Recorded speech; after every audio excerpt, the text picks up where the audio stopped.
Hey, what's up, y'all? It's your boy Bryan with the Wi-Fi back again, and your boy Gavin back for episode 14 of Bleacher Boy Sports Podcast. Gav, how you doing, bro? Good, man. Good. Just vibing, taking in all the sports. It's a lot going on right now, a lot to catch up on after our episode last week with old Jay Millie. He really enjoyed that. So ready to get back to some sports and hopefully bring the people some more interviews. So I got some things in the works. Yeah, and shout out to Jake Miller, pitcher in the Detroit Tigers pipeline. If you haven't seen that podcast, go back and watch it. I'm not really in it, but that doesn't matter because Gavin held it down, and Jake Miller was a great interview.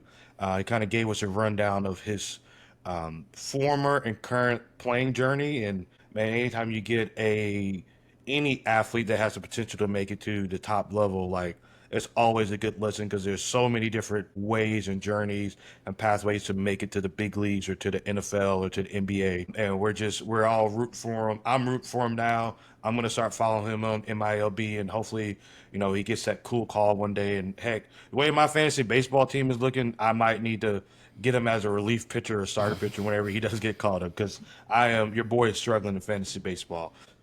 Bro, so we're 2 games into the NBA Finals. Yeah. 1-1. The Pacers did their job. They stole game one, like literally stole it.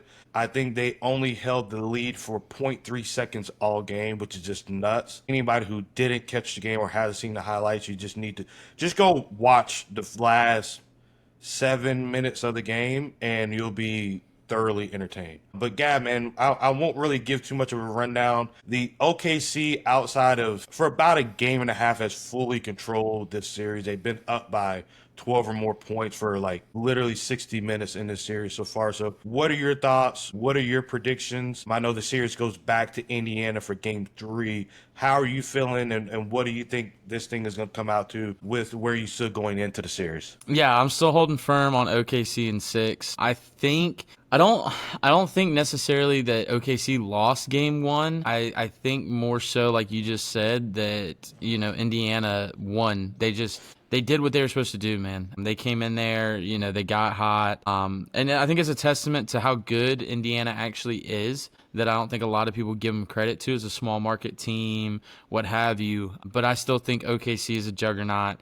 I think this is the year that they put it all together and get their chips. Man, I've been seeing some really cool like guys on TikTok that have like run through the like kind of rebuild. I think it might have been a Sports Center special on their GM, and how he wrote a letter to the Celtics back in the day to like offload, and then he ended up getting a GM job with OKC and had Durant and Westbrook and then Harden and how they've offloaded and gotten all these picks in. But it's really cool to watch that. So, but regardless, back to the series, I'm holding firm. I think OKC's got the power to do it. It wouldn't surprise me if it went to a 7th game just because of how good Indiana actually is. So we will see. I'm curious to see how the game goes in Indiana. Yeah, I'm with you. I still favor and I still hold to OKC in 6, but I think game 3 is really going to tell us is if OKC continues to dominate how they have in Indiana, even if they're keeping just even a 8 to 10 point commanding lead for most of the game, I think it could be a wrap. But this Indiana team has already been doing unprecedented things with their comebacks. They've had a major comeback in every series so far. Tyrese Halliburton, although I know he finished I think he finished 3rd for Clutch Player of the Year this year in the NBA behind Jalen Brunson, who won it. He's by far been the most clutch player in the playoffs, and his numbers are astounding. I think he already has 5 buckets with, inside of 2 minutes to go ahead or win the game. And guys like Kobe Bryant, I think might have like 8, but then like LeBron and Steph and KD and all your typical greats, he's already surpassed their whole career in one playoff run. Which is pretty astounding. So we'll see. My money's still on, like I said, on OKC, but I'm really enjoying that this is just I know the viewership is probably going to be down on the series in general, but I am enjoying that we're getting to see different teams. Even somebody like as biased I can be like about Kansas City being in the Super Bowl every year.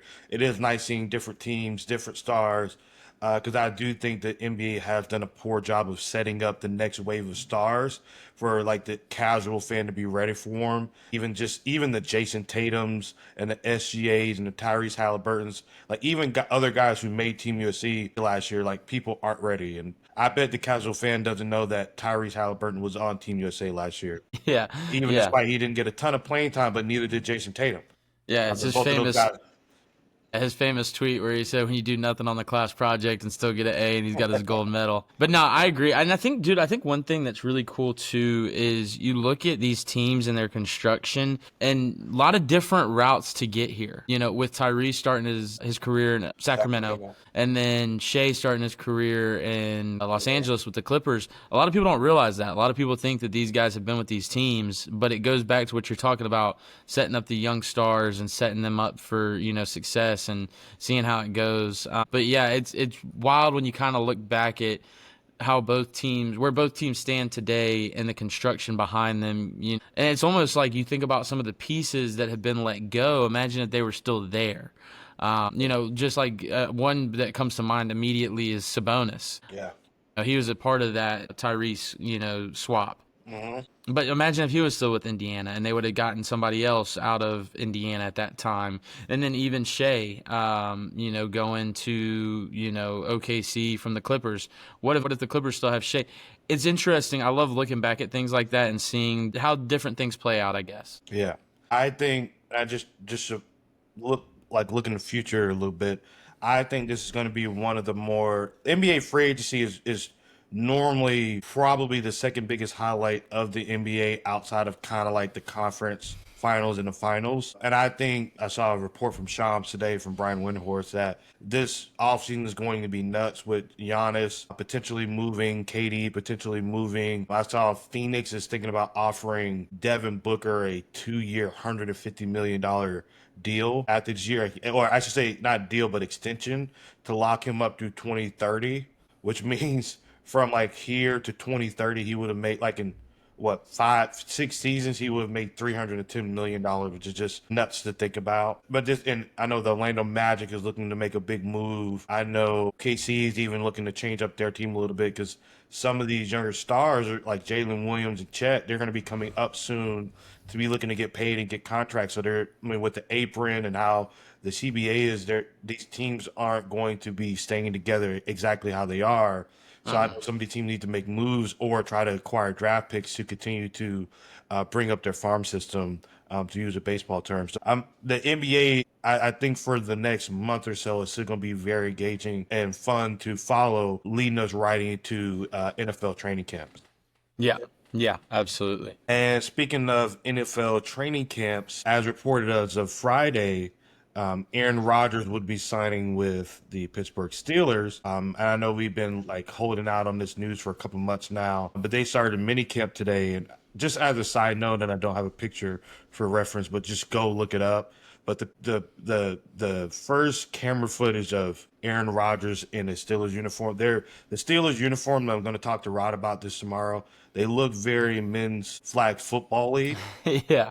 And I'm like what's going on with this? And Aaron Rodgers is not even in a different colored QB jersey. I know they're not in pads yet, but still looks a little odd. So I think that the Steelers and the NFL need to do something about those flag football jerseys they're rocking out there. But he said on the Pat McAfee show, I think about 6 weeks ago, that he would play for 10 M's. And I think he ended up signing for $10 million guaranteed. It's a $13 million 1-year deal with incentives up to like 19.38, I believe the number is. Mm-hmm.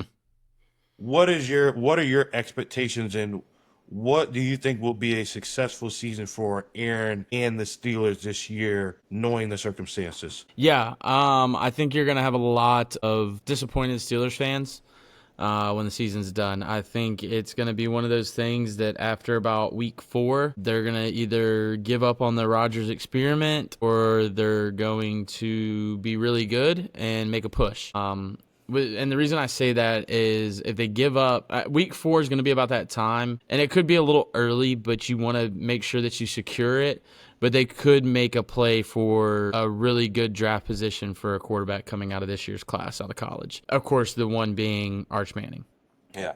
That's the guy that everybody's targeting. The lower end teams, they're going to be tanking. You're going to see this NFL season is going to be really interesting because you're going to see some really bad games towards the end of the season. Fantasy football is going to suck ass towards the end of the season. So good luck to anybody out there playing fantasy at the end of the season. You better have playoffs locked. But that's just where I kind of sit, man. I don't think that the Steelers are signing him to this 1-year deal to win a Super Bowl. I don't think it's like a Tom Brady type deal in Tampa. I don't think it's that at all. I think this is more of we're going to give it 4 or 5 games, see what happens, and then we'll decide what we want to do for the draft. If we want to tank, we'll tank. If not, we'll keep going, and hopefully maybe we can get somebody else or whatever. There might be somebody else that comes out this year in college football, a Cam Ward that comes out of the woodwork that you're going, what the hell is going on? So that's kind of my take on it. That's kind of my 2 cents. But give me yours. I'm curious to see what you think. So first of all, I'll say I'm not going to go ham on Aaron. I think it's well documented amongst all the million fans that we have that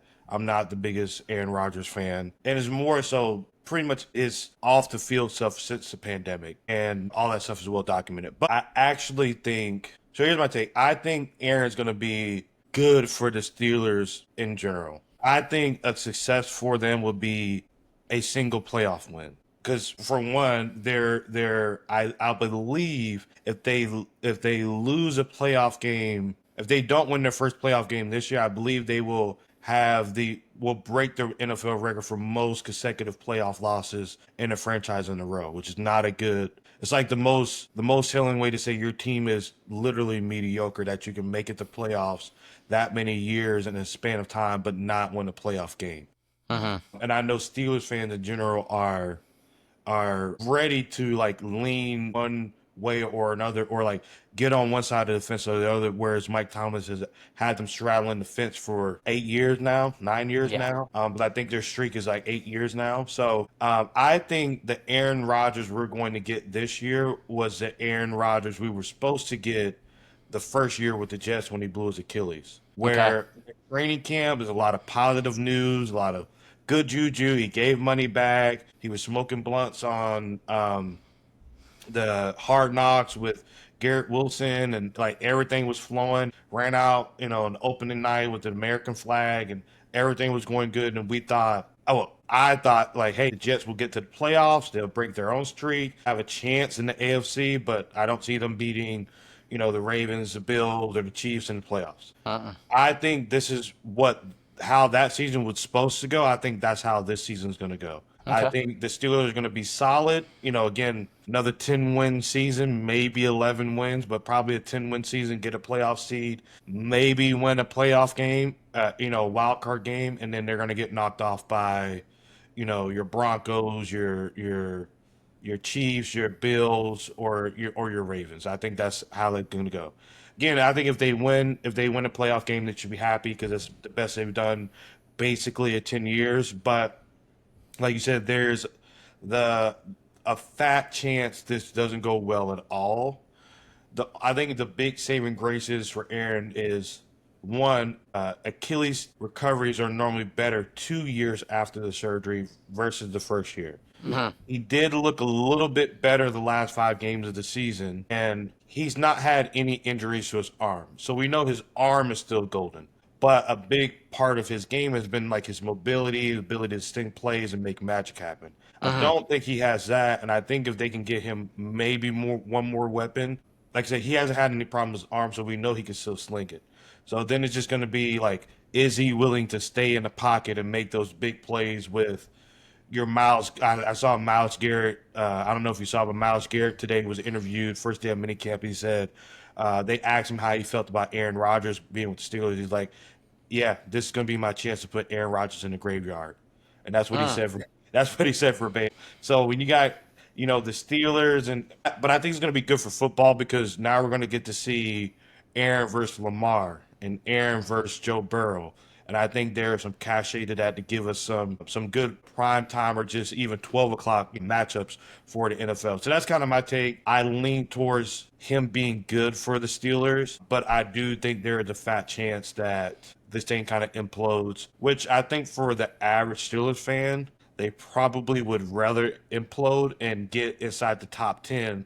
So that gives them a chance to more easily trade up and get the quarterback that they want, because they're not gonna be drafting in the top 5. Mike Tomlin's just too good, and they're just too good of a team in general to be drafting in the top 5. But if they can get inside the top 10 or 12, it's a lot easier to move up to get, and this is a quarterback deep draft. There's like 10 guys. I really think there's like 5 or 6, but there's like 10 guys who are draftable going into next year, and the Nussmeier kid, potentially Arch Manning if it decides to come out, things of those nature.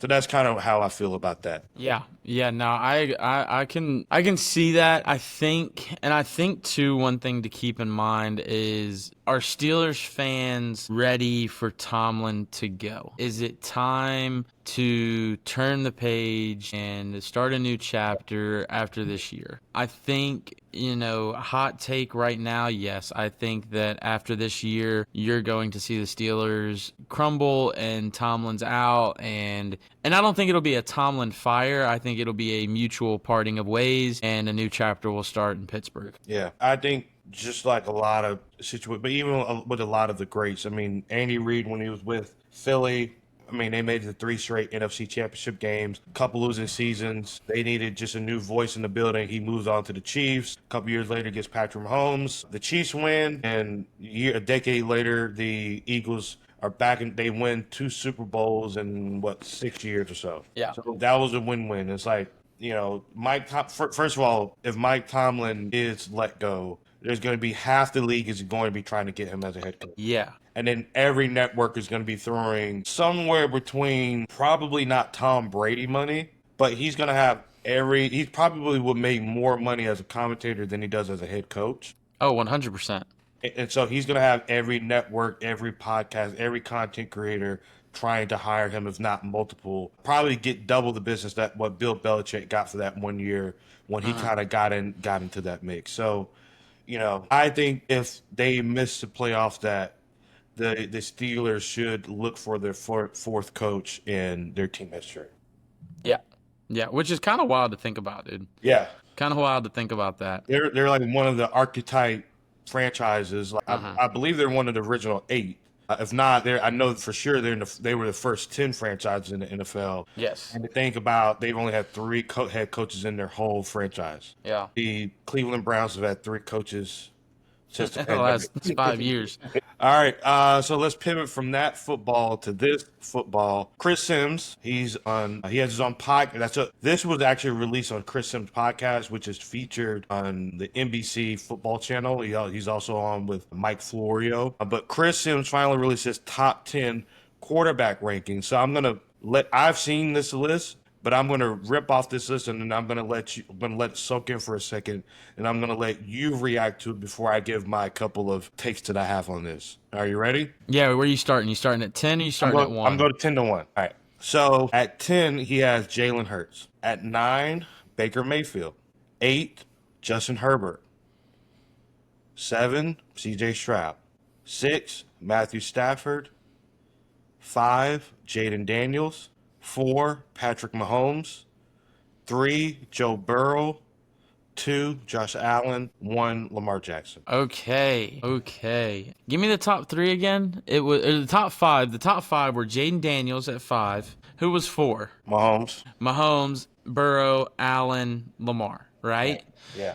I don't think he's wrong in that top 5. Like, I don't think the top 5 is wrong. I think the order that he may have it is a little skewed. And then you bust down to 6 through 10, and you're just like, do what? You're saying that Justin Herbert is better than Jalen Hurts? Don't get me wrong. I mean, are we talking? I don't know. I would love to get. I'll say this about Jalen Hurts. He has been one of the biggest, not haters, but Jalen Hurts discreditors since Jalen Hurts has been a starter. Okay. Well, Jalen Hurts wasn't in the top 10 last year. Now, 2 seasons ago, the year that he was a finalist for the MVP and they made it to the first Super Bowl, he had him, I think, 9th. So, okay. He himself is not the biggest fan of Jalen Hurts, and I'll say it's because now he greatly values quarterbacks' ability to rush, and he doesn't discount quarterback's ability to rush, unless there's somebody that's closer to a Anthony Richardson, a Justin Fields, or Mike Vick that if they don't see their first read, they just want to drop it and run. But he does recognize that your Jadens and your Jalen's and your Lamars, like that running is a real skill as a quarterback. Just like Patrick Mahomes and Josh Allen, that you can't discredit a guy just because he rushes for 700 yards and 7 rushing touchdowns. Yeah, I guess my biggest like kind of gripe with that is I don't know. When I think of a quarterback, I think of like a leader in the locker room. I don't know. Like I want my quarterback to be the guy that is we can get behind. I don't see Level-headed. Yeah, level-headed, and I see that in Jalen Hurts. Maybe I'm wrong, but I mean, dude, if you look back at like, pardon my take, right, with Big Cat and PFT, okay, you look back at their podcast early on in the season, and one of their producers, Max, huge Eagles fan, dude. Game 4, Max was like ready to like send in the cavalry, National Guard, and get not Sirianni. Yeah. Sirianni's the head coach, ready to get Sirianni out of there. And then look what happened, because he was thinking that Sirianni had lost the locker room, but Jalen Hurts had a grasp on the locker room, and they figured it out. So to have Jalen Hurts down that low, I'm not okay with. Personally, I would flip-flop Baker and Herbert if you're going to do that. I think Baker's better than Herbert, in my opinion. In the top 5, I would wholeheartedly have Mahomes 3. I mean, but then again, Mahomes is better than Josh Allen. I mean, that's evident, as bad as I hate to say it. I mean, I'm not a Mahomes, lover like you are, but I would, and then how do you put Lamar at 1? I don't know. There's something to be said about winning, in my opinion. That's just me. I mean, if it was just, hey, go out there and play for fun, maybe he's right. Yeah. But there's something to be said about being a winner. Everybody loves a winner. So that's kind of my take on it. I mean, if I was like the top 5 are definitely the top 5 quarterbacks in the league. I just don't think he got the positioning right. And I'll just kind of leave it at that. All right. So when I saw the list, because he did a podcast yesterday that was 10 through 5. Okay. Or no, it's 10. Yeah, it was 10 through 5. 6. And it was just no, it was 10 through 5 because he did Mahomes, Burrow, Allen, and Lamar today, like all in their own show. Okay. So now he didn't. No point in, because yesterday's podcast was like 50 minutes and today's was like 50 minutes. So at no point did he ever say that he bases his list off of this is just a regular season quarterback ranking. He never said like I'm not taking in playoff and Super Bowl accolades. He's just like this is just the quarterback rankings. Had he said I'm basing my list off of the regular season, I would be okay with most of this list. Because Mahomes in the regular season, even going 15-1 last year, 2 seasons ago, his receivers led the league in drops, and then last year he lost his wide receiver 1, wide receiver 2 for 75% of the year, and his RB1 for 8 weeks.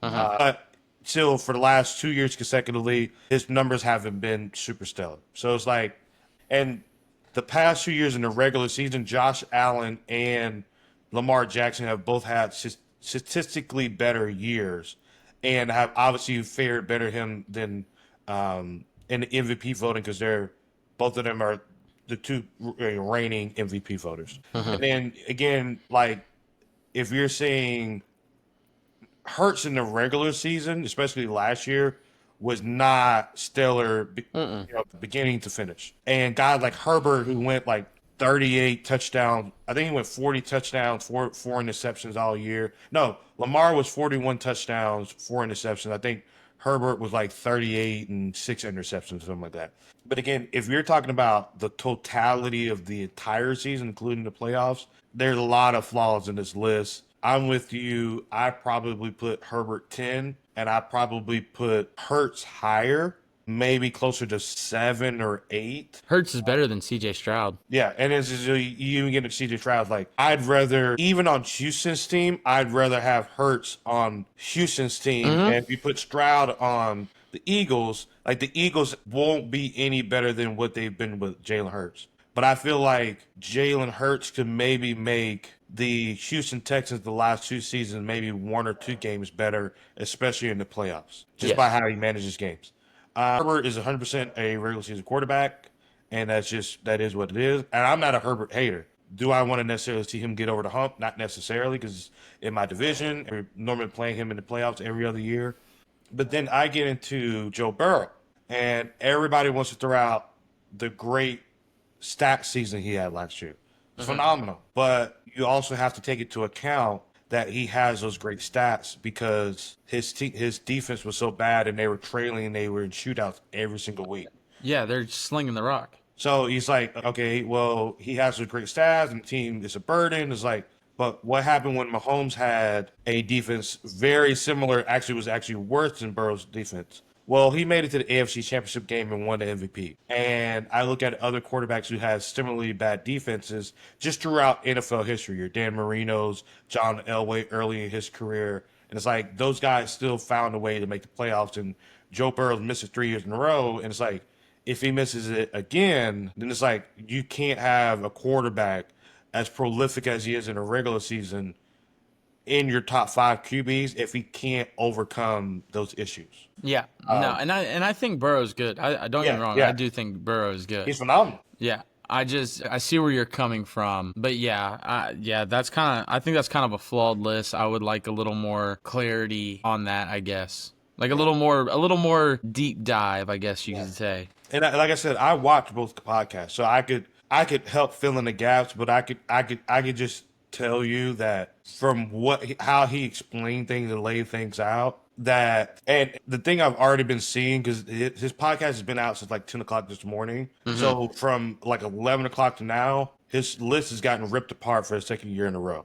Just for, like, with the Mahomes thing, with the Herbert thing, hating on Jalen Hurts, and some people think he should have had Baker in front of like a CJ Stroud and a Herbert for what Baker has done for his team and like stats wise and wins wise versus what like Herbert has done the last year and 2 years in general. Yeah, and the other thing, and I'll say this, and this will be my last comment on it, but what doesn't make sense is you have Stafford up there as high as he is over some other guys where you're just kind of like, what are the factors here? Like, what are we taking into account? What are we not taking into account? Like, are we throwing Stafford up because he has a ring? Like, I don't know. But that's my last thing. There's not a lot of background. Well, I think with the Stafford thing, and I think he was with Stafford, Puka being out again, like second year, missing a decent amount of time. Cooper Kupp not really being himself, not having, well, he had Higbee as his tight end. Higbee not like really being anything. He has Kyrie Williams, but Kyrie Williams is a huge fumbling issue. And it's like Matt Stafford had his team one pass away, maybe 2 plays away from taking down the Eagles in the NFC Championship game in Philly in snow. And yeah, Matt that's a good Stafford's point. been a dome LA guy. He's been a fair weather quarterback his whole career, and then he goes into inclement weather, one of the hardest stadiums to play, and he's one Tyler Higbee drop away from maybe knocking down the Philadelphia Eagles, who people have said is one of the best rosters and teams in like the past like 20 years. Yeah, that's a good point. That's a good point. I think he gave a lot of kudos to Stafford for having his team make that playoff run and having them knocking on the door of his second Super Bowl inauguration. All right. Let's move on to college baseball. You know, we got a couple topics on this college baseball subject. The first one being Murray State, the Cinderella of all Cinderellas. And before I get into this, I'll just say we talked about college basketball and NIL, and I think Cinderellas in football and basketball are all but done when it comes to the playoff picture. I think the way things are structured, and I know I actually saw the NCAA is talking about expanding March Madness to even more teams. I think adding like 16 or 20 teams to which I'm not a fan of that. I think college football should be expanded. I don't think March Madness needs any more teams. It's great how it is. But baseball, I think, is still the one sport that there's not as much money in it. And definitely Cinderellas can definitely come out. And I think you'll still get 1 or 2 to push through to make a great super regional run at a minimum. And or make it to the College World Series in Omaha, Nebraska. Yeah. But give me your Murray take, or your Murray State take, and what do you like, what do you not like, and what do you think this means for college baseball? Or just how do you feel Murray State stands going forward for this magical run that they're on? Yeah, no, so I can give you a couple of topics. First, I want to piggyback off of what you were just talking about with the Cinderellas. I think one thing that the average kind of sports fan loses track of is baseball will have it for a long time, because baseball, you are able to get drafted out of high school, out of junior college. Like, you don't have to go to college for a year, or like in football, 3 years, or till you're 21. You know, you got to be 3 years removed, or 21. Or no, it's just 3 years removed. Yeah. Yeah, 3 years removed. So you're always going to have these Cinderella stories, and baseball's just different, man. Like, it's the epitome of a team sport. You know, if you have one dominant guy in football or in basketball, you know, you have a dominant defensive lineman in football, it changes your entire defensive scheme, you know, and that guy's on the field, you know, however many plays. Just like in basketball, you got one dominant big man, it changes everything. In baseball, you have one dominant hitter. That guy comes up 4 times a game, you know, on a good game, you know, and most times it's 3 to 4, really good game.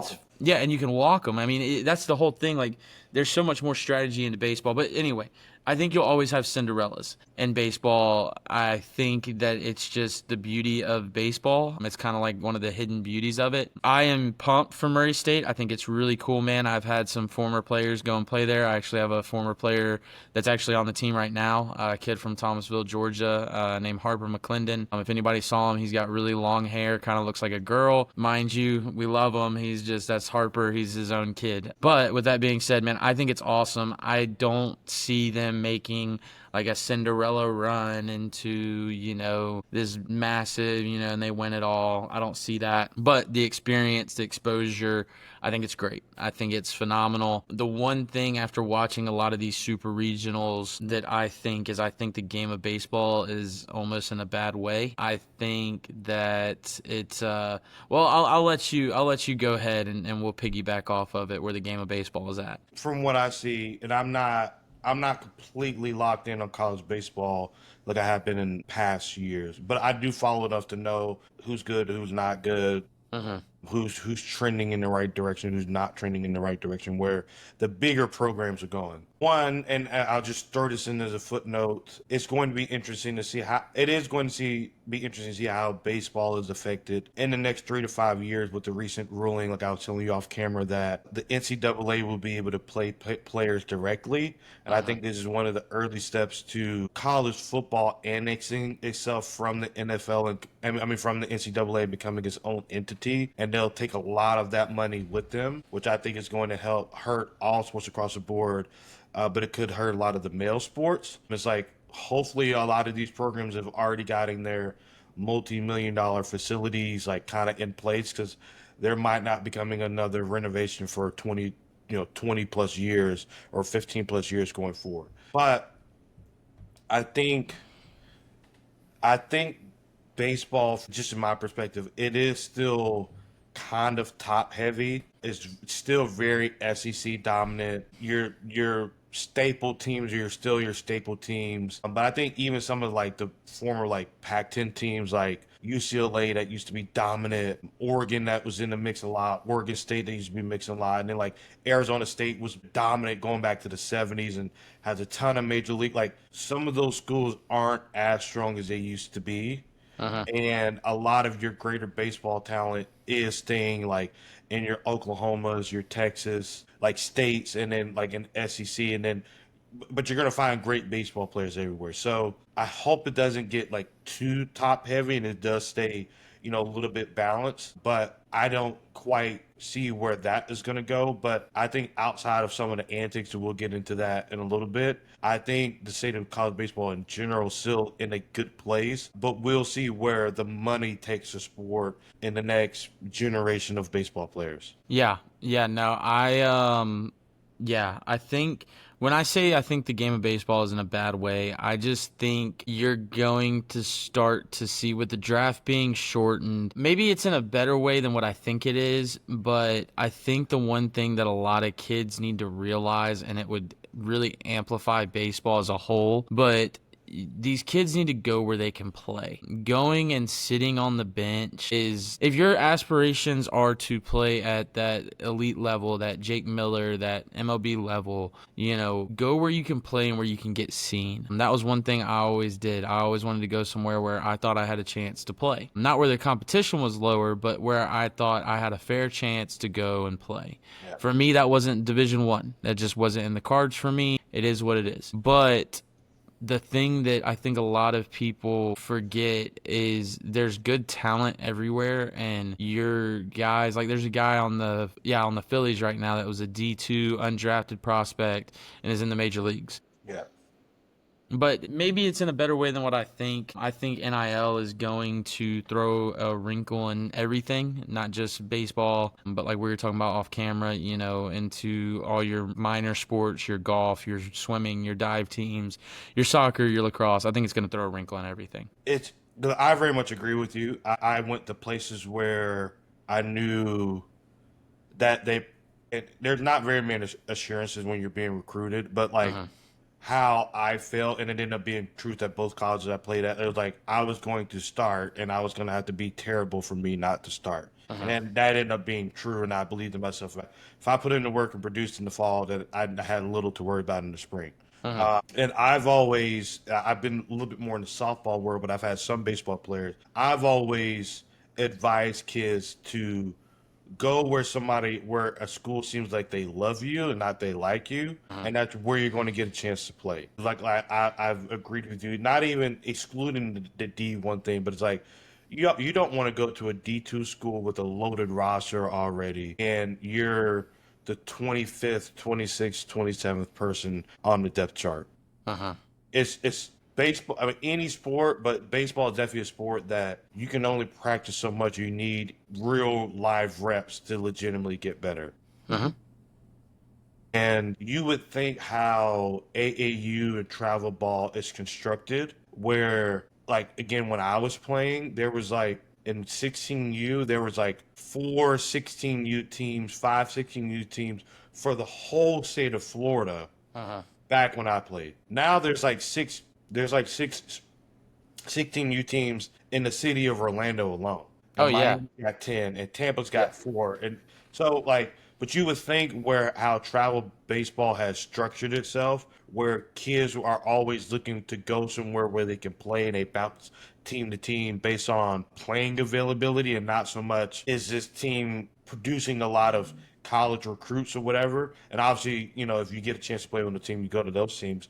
But you would think, with travel ball having that mentality, you would think more kids would choose their colleges based on that same philosophy and mindset, but that doesn't quite always work out. And I think it is partly because when you're a high school kid, and by the time you really get to watch college baseball on TV, is when your high school season is done and you get into conference play, regionals, super regionals, and College World Series. Your Tennessees are all over it. And I personally have nothing against Tennessee. On a fundamental level, I think they're a little bit too much as a baseball program.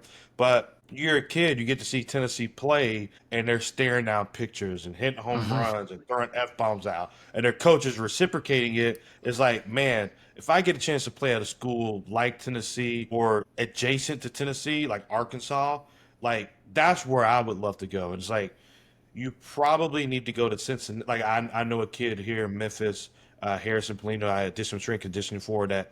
He's a kid at Arlington High School, and he's going to Cincinnati to pitch. And he's probably going to be an ace at Cincinnati. Like 6'5" kid throwing in the midnight. He's going to be a stud, and I think he's going to get a chance to play outfield too. It's like, that's smart for Harrison because he's going to get to play. Whereas I know Harrison had other offers in like the ACC and SEC, but it's like, he could get lost in the shuffle and not play for 2 years. Yeah. Whereas you're going to go to Cincinnati and start and hopefully play well and dominate one day very soon. Yeah, no, absolutely. Yeah, no. So go ahead. We'll get into this next topic because you just kind of touched on it. All right, so let me see if I can screen share. So I'm going to play this clip, and I'm going to let you react to it. You let me know what you think. Okay, so he hits the nuke. So mind you, University of Tampa is a D2 program. Okay. And by the way, this is not a walk-off home run. Okay. You can see the team is still on the field, and my man's got a, getting around the bases in 12 to 14 seconds sprinting is normally a pace, but this guy's got about a 45 to 50-second home run trot pace going on right now. Yeah, not a fan of it. Not a Yeah. walk-off home run. Man, I'm all about emotion. I Yeah. know, and you know just as well as I do, man. You get caught up in the game. You get caught up in what's going on, and your emotions are going to get the better of you sometimes. It happens. Like, I get it. But, I would love to have some context behind that. I'm sure if I got it, I would still think the same way I think. I think it's Bush League. Man, you hit your home run, man. Everybody saw it. Yeah. Take your trot around the bases. Don't do your little waddle. Don't do your little, chest bump, your little point. Like, be fired up, but get around the bases, go celebrate in the dugout. I've never understood that. Now, granted, like I said, like there's a time and a place, like, and context plays a big part into that. Like, I saw, forget what super regional I was watching, but they came out and they said something to one of the players because he hit a home run, and then I think it was Miami and Louisville. Yeah, I saw that. Yeah, you saw that kid hit the home run. He watched it for a little bit. Dude, I got nothing wrong with that. He's not saying anything to anybody. Now, the one thing I will give credit to that kid for, I will give, if he didn't look across the field and say anything at the opposing dugout, I will give credit for that. But what I will say is all the other stuff I'm not a fan of. Hit your home run, man. If you want to look at it for a little bit, you want to admire it, that's awesome. Like, absolutely, man. I got nothing get around the bases, go celebrate in the dugout. But it's a trickle-down effect, man. It's starting there, and it's trickling down into these minor, these youth leagues and these, 12Us, and it's like there's no place for it. There's no place for it. Like, and again, I think on the other hand, I think a little bit of it starts at home. If I ever pulled some shit like that, dude, Papa Murph's whooping my ass. Yeah. Like, I ain't even getting back to the dugout before he's pulling me off that field and just dog cussing me up and down, or any of my coaches that I had. There's just no place for it. I think that it's Bush League. I think I don't want to sound old and say disrespecting the game, but at the same time, it's almost like you're a competitor. I get it, but have a little class about you. I think that's what it boils down to. A little class, a little bit. I look at it like this. If that kid would have hit that nuke and stared at it for a second, trotted around the bases, there'd probably be some scouts that are going, okay, like, he's been here before. Yeah. Like, he knows what he's doing. But doing all that, you're just like, this guy's a clown. Like, this is like anybody that does it. Like, not just that kid. Like, I don't want to just pick on this one kid because I've seen it over and over and over again. Like, I get the emotion, but at the same time, like, somebody's always watching, and that's just a bad look. It just doesn't make you look good. I'm with you. Obviously, I think most people know we're pretty in line with a lot of this stuff. But I think there's a fine line between pimping a home run and doing what he did. Yes. And I've pipped home runs, and I still have like video footage of me being in high school and pimping home runs. And like, I'm all for pimping. I think anything in the Bonds, Griffey, Andrew Jones, Big Papi, Manny Ramirez range of like pimping a home run, I think it's perfectly fine all the way down to T-ball. But I think when you start getting, and again, this was in the flow of the game. The game was not over. I hope University of Tampa won this game. I actually have no idea, and I probably should have checked, but I hope they won that game. Because if he did all that and they lost the game, yeah. First of all, if he did that, if I saw that and I'm the opposing team and we came back and won that game, or we were winning and won that game or whatever, when we're going through the fist bump line after the game, that kid is getting like, good game, good game, good game, F you, good game, good game. He might even give a forearm shiver for me just because, and I could have went 0 for 4 for four strikeout. I'm still probably giving that kid a forearm shiver through the line, or just probably not, or giving him an airwave and skipping his hand altogether. So I'm with you. It's like, I don't know if I go to like, it's disrespectful to the game, but it throws off the flow of the game. Obviously he's not a role model, but it's just not something good for kids to see. Because the thing about it, kids see it all. Kids are on social media. Kids watch all the highlights. Kids watch all the things that trend to go viral. And you'll be lucky not to see a 10-year kid in the next 5 months do the same thing. His game 2 of 5 on a one-day Saturday tournament with his dad pitching the ball to him. Yeah. Yeah, I'm trying to look up real quick. I'm doing some quick research. So this kid If it's correct, which I hope it is, the kid, yeah, no, it's correct. I got the kid here. I'm not going to throw out any names. Everybody else can go do their digging. But this looks like it was not in the championship game. So it was the World Series, best of 3. Was not in the championship game. Was not in game 2. Was in, let's see here. Let me see if I can find it. Hold on. I may have been wrong. I may have been looking at the wrong side. Give me 1 second. I think it might have been in. Okay. I'm not seeing. I don't even think this was in the championship series. Yeah, I didn't think it was either. But keep going. I'm gonna keep digging here. Give me 1 second. Okay, it was in the championship game. It was in the championship game. They won 11-5. They won 11-5 in the champion. It was the championship game to win it all. They won 11-5. I'm trying to see play-by-play. It looks like he hit it in the bottom of the 8th while they were already up 7-4. Gotcha. So, too much. Yeah, too much. Yeah. Too much. Too much for an insurance home run. Yeah. But anyway. Yeah.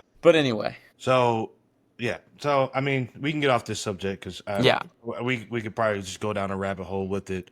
When it comes down now, I'm all for a good rivalry. Yeah. The stuff I think when it's contained to a particular series like Tennessee versus Arkansas, like kids hate each other or they're super competitive and they keep it contained to that, like I'm cool with it.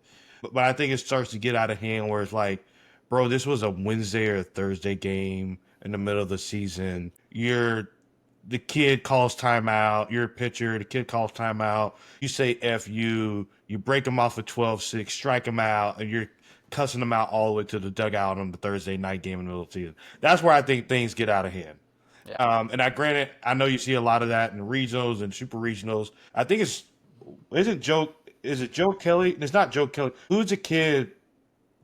There's a college kid. Yeah, the Louisville kid. Louisville, yeah, that's what it was. Like he's kind of like not Joe Kelly, yeah. But he wore glasses, and he's kind of like the catalyst of like the social media, like cussing out guys that talking trash. Yeah, but that kid like backed it up all the way through, and I know he got drafted. Yeah, he did. Yeah. He did.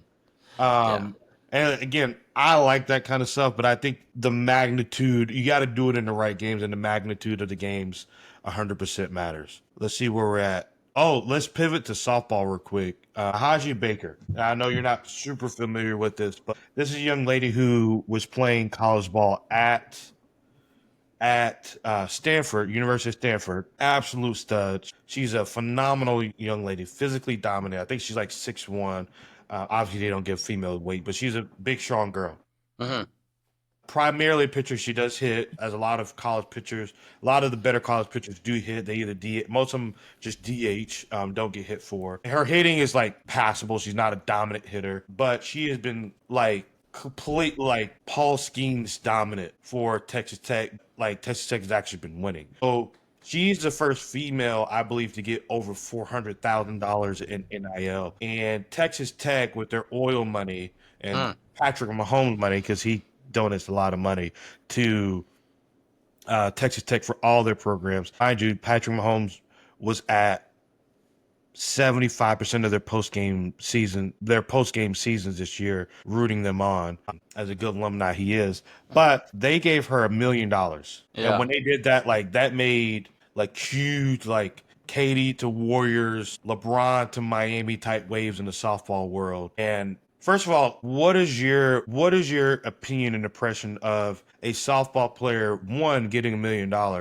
I think the money's irrelevant, but getting so much more money than any other player has ever gotten, even not knowing the stats I'm going to throw out to you in a second. What is your impression of it? Because I feel like you're going to be in line with me, but like even my wife doesn't agree. And I see a lot of people obviously on social media who don't agree with how much players get paid and players getting paid in general, but getting paid so much more than other ones. Yeah, no, I mean, I did chase the bag. Not chase the bag per se, but like, it seems like they did it right. Like, it seems like, I don't know what happened behind the scenes, but, you know, Was she getting paid at Stanford? We don't know. I mean, I don't know. Was she getting paid there Yeah, at yeah, she's Stanford? getting NIL money there. Yeah. Okay, so she was making a little bit. Like, I think there needs to be some contract system set up that say, hey, you're committing to play 4 years here, and if you forego years 3 and 4, or 2, 3, and 4, whatever it is, you have to give back a portion. That's fine. Like, I'm cool with that. I'm absolutely cool with that. But, like, you got to have something in place. But for her to get that amount of money, good for her. I mean, that's what Texas Tech thought that they needed to make it, and I know that they made it to the College World Series, that's what they thought that they needed, and they wanted to spend the money. I mean, absolutely. I mean, I wish I grew up in today's generation where, NIL money, and I wish I was good enough to get that. I mean, I think it's awesome, especially in women's sports. You're seeing it. I think that's even better. Not all that Texas Tech money's going to football or whatever it might be, but it's going to, a girl on the softball team that's carrying them and taking them to the College World Series, it sounds like. Yeah. So, I mean, a lot of that's how I feel. Obviously, like we've talked about this with the, what was the kid from Tennessee's quarterback? Nico and Mailava. So going back to that podcast, both of us were pretty much in line that obviously there needs to be some organization. I think some organization's coming, but there definitely needs to be like real contracts. I think NCAA needs to get certified agents for all these players, or certified representation. It's a lot of kids that have representation for, but it needs to be certified representation. I think every school needs to have a couple different reps for the players until none of these kids get taken advantage of and none of the institutions get taken advantage of. I think there needs to be real contracts coming out of high school and transferring where there's real penalties, or you just can't break the contract and move on and chase the bag, because in some cases, like we've talked about, chasing the bag can be detrimental to the kid's career. But like in her case, with her, like after Montana Fouts went to play professional softball, because there is a professional softball league for those of you who don't know. They all play in Florida's Athletes Unlimited softball leagues. Phenomenal league if you are enjoying watching college softball, and I know a lot of people are. College baseball still is better and more dominant. But I know a lot of you just like to say women's sports are better than men, and no, they're not. But I love them, and I have a daughter in college softball. But with that being said, I think for one, like I was telling my wife, there is, excuse my language on this, but outside of OnlyFans, there's probably not another way this young lady is going to make 7 figures doing what she does for a living. Yeah. And that's just point blank. Unless she becomes one of the best defense lawyers in the world, or create some kind of AI technology, or starts her own business and sells it off. It's probably not, and there's a good chance she's not, being that she's a sports athlete. Obviously, she has a great chance of being such a dominant athlete to being a director or a CEO of a major company, and maybe that leads her.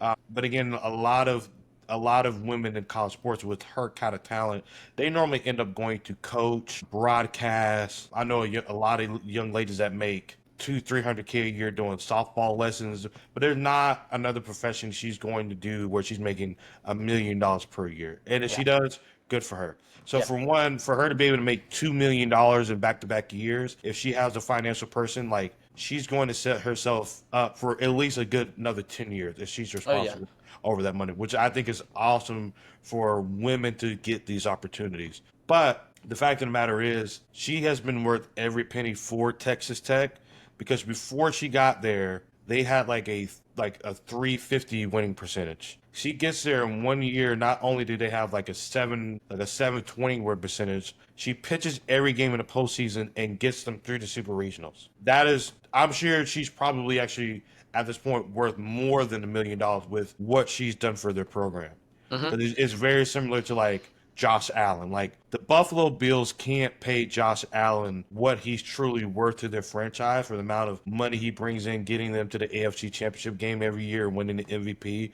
But because of the CBA and contracts and stuff, like, they probably could only pay him about half of what the Josh Allens and Lamar Jackson, Patrick Mahomes, with the amount of money those quarterbacks bring in for their franchises, those guys should probably be getting paid closer to like $90 to $100 million a year. So I think it's great for softball. Obviously, I don't think anybody's close to her in NIL money, but they shouldn't be close, because there's not anybody who's dominating and playing with this higher frequency and consistency on a year in, year out basis And if they were, I'm sure your University of Florida's or Texas's or Oklahoma's will be spitting up that money to get a player like this. So kudos to Texas Tech for having the balls to make a move like this, and kudos to her for backing up her play and making herself a valuable asset to her team, to her family, and to the sport of softball, which, like women's college basketball, not quite sure the WNBA, but is trending positively year after year after year. And I don't know if you saw this, one last note. I don't know if you saw, but Rob Manfred announced last week as well that the MLB is now going to be subsidizing and partnering with Athletes Unlimited, the Women's Professional Softball League, to support it how the NBA supports the WNBA. That's sick. So now NBA, now the MLB, not only they're going to be financially subsidizing the league, so they're going to expand the league, better travel, better amenities, but they're going to be putting like a lot of money into the marketing of the league, the social media marketing of the league, and try to get the league more exposure, better TV deals and all that, which I think is going to be, I think is great, because I'm not like this, give these girls all these opportunities that they don't deserve. But college softball, since the pandemic, has, I think, the viewership has gone up like 320% since 2020. So like, obviously there is a consumer interest in it, and it will be in baseball's best interest, even like the NBA, to say, hey, let's attach softball to what we're doing, because that is hopefully going to bring more female eyes to the sport of professional baseball. I'm sure that's why they're really doing this, to give MLB a more viewership and a better light, to bring back some of their fans that they've lost over the years. Because the MLB is a lot more watchable with a lot of the rule changes, policy changes, and I think baseball in general has been more exciting in the past season and a half, 2 seasons. Hopefully they continue to trend that way as some of these younger stars are coming up, and hopefully can stay healthy and produce, to bring up some of the mid-level markets to be better markets, and keep feeding the big markets to be even bigger markets. Yeah, no, absolutely. Absolutely. I think you hit the nail on the head right there. All right, brother. Well, last subject, we kind of talked about a little bit this off camera. This is one of our more, I don't know, shade throwing topics that we don't do a ton of these, but maybe we'll start doing them more, because we just want to try to keep it, very gym talky, barbershop talky about sports. But man, Caitlin Clark, for one, she's been the real deal in WNBA. That's indisputable. And to say she hasn't been is just like, I don't know if you saw, but she's already like, I think, third on the all-time triple doubles list for the history of the WNBA. Yeah. And she's played like a season in like 3 weeks. And she's going to be, if she just keeps up half her pace, she's going to be the all-time triple-double leader like by the beginning of like season 3. I mean, granted, she's out with the injury now, and I think she's going to miss a good amount of this season, which kind of sucks for her. But more to speak, and I won't show the video. It was a little derogatory, and I know I do have some high school kids that view this every once in a while. But Brittany Griner, multi-time All-NBA or multi-time All-Star, NBA All-Star, says some racy things about Caitlin Clark in a very haterish kind of way.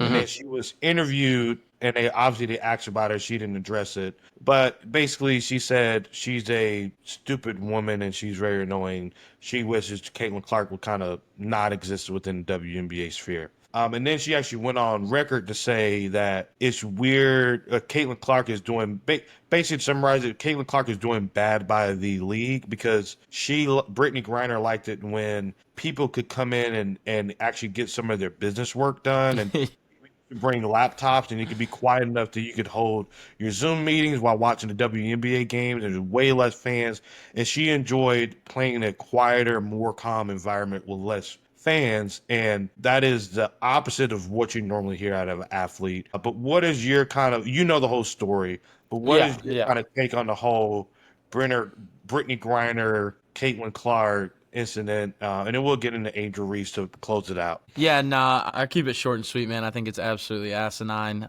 For so many years, you had these WNBA, figureheads that would come on and say that we need to get paid like the men, we need this, we need that, and then the WNBA is in a place where it has the potential to do that with Caitlin Clark, and then one of your bigger stars for the last decade is coming out and saying she hates it, and is coming out, and there's a lot more to it, man. I think it's stupid. I think maybe she's upset because it's not all about her. I don't know. I don't know. I mean, I'm not gonna get political or anything like that on here, man. I have my own take on it as far as, getting her out of a Russian prison and bringing her back, and the comments that she's made on that, about the country as a whole. Like, it is what it is. But for you to sit there and say those things about your own league when some of these women have gone overseas for the last however many years, 10 years, to supplement income because they can make more money over there, but they want to be home too, like, and you're going to sit there and say that, like, there's going to be a little bit of backlash, I think, from other people in the WNBA on Brittany Griner, if I had to guess. I hope that they don't think that it's okay. I hope that they're like, I hope there's a little bit of reprimanding, I guess, or there's some kind of course of action of like, I guess the biggest thing, and I'll keep it this, I'd like to see an apology for, hey, I'm sorry for my comments, whatever. I'm not going to dive into that, but I'm glad where the WNBA is going, and I would like to see an apology because you're taking away from future generations of WNBA players. There are little girls or girls that are our age that would love to be in the position that she's in, and instead they're working a 9 to 5 and not making close to the money that she's making. I'll say the same. I'll say the thing that some people say, but a lot of people won't. And it's just weird energy that the reason women are hating, or WNBA players, not necessarily women in general, the reason WNBA players are struggling to embrace Caitlin Clark is not because of how good she is. It's not because of how popular she is. But it's because she is those things, and she is a straight white woman. And in a league that's dominated by a lot of African Americans and just minorities in general, and obviously women are minorities, but a lot of darker skinned African American community women, and a fair, I don't have to break down, but the fair amount of them are lesbians, or at least go both ways. Especially when you get into a Brittany Griner, who's a woman who's had surgery to remove her boobs, and she's married, like, she's very masculine, going masculine. Like, I personally have no problem with that. Like I told you off camera, I've been watching Brittany Griner since she was in high school. I used to be a fan. I'm no longer a fan. And it's not even the off course stuff, is even more is like she hasn't grown and progressed and gotten as better as a player since like her second year in the league, and she's like 10 years in the league now. I think it's weird energy when, especially on the flip side of a masculine sport like the NFL, like you have guys more consistently coming out as gay, and you even have guys like Trey McBride, who's top 3 tight end in the league now, absolute stud, who's like, hey, I was raised by 2 dads, and I have, my dads are gay, and like, that's not a newsworthy thing anymore. It's not like a big thing, and guys are able to play in the league and not get hated on, and it's like not a thing. It's like the NFL is, for the most part, moving in the right way, and the WNBA is like fighting against itself, kind of like you were saying earlier, when they have somebody who they have a Tiger, like Caitlin Clark is on the level of Tiger Woods, as she can make a sport that is not watched, that is a very casually watched sport, she can make it possibly be mainstream how Tiger would. Before Tiger Woods came along, golf was a soft watch, very casually watch and follow sport. And no matter what you thought about Tiger Woods, no matter what incidences he had on and off the course, Tiger Woods took golf to a popularity where like guys like me, and obviously like a lot of professional athletes play, but Tiger Woods took the sport to where not just black people or Latino, but all people. I'm sure when Tiger Woods was on his come up, that was like 97 to 2003, like if you were a businessman, you probably wanted to get in the business of golf, of trying to acquire a golf brand, a golf equipment brand, or a golf course, because if you had any kind of business sense, you were going to see this one guy is going to make us all a lot of money over the next 20 years, and that's exactly what Tiger Woods. Caitlin Clark can very much do that for the sport of WNBA, even though it's an established basketball sport, but she can do that for women going forward, and young ladies 10, 15, 20 years from now are going to benefit if Caitlin Clark can stay healthy and do what she does for another 8 to 10, 12 years. Yeah, absolutely. Absolutely. All right, brother. Well, good job. Had fun ranting, rambling. It's good to be back. Good to have Wi-Fi. Yeah. It's good to be back on board. But man, you enjoy the rest of your week. Hopefully, your boy Jack Caglione finally got called up. Yep, he's All up. right. He's up in the bigs, so we'll have to cover that. We'll have to cover his stats after he gets a full 2 weeks in. Yeah. So we got to cover next time. Let's cover Jack, and Yep. let's cover like this phenomena that's become Paul Skeens have like a 1.7 ERA and have like I think he had like 1 or 2 wins on the year. He's like 2-7 on the year. Okay.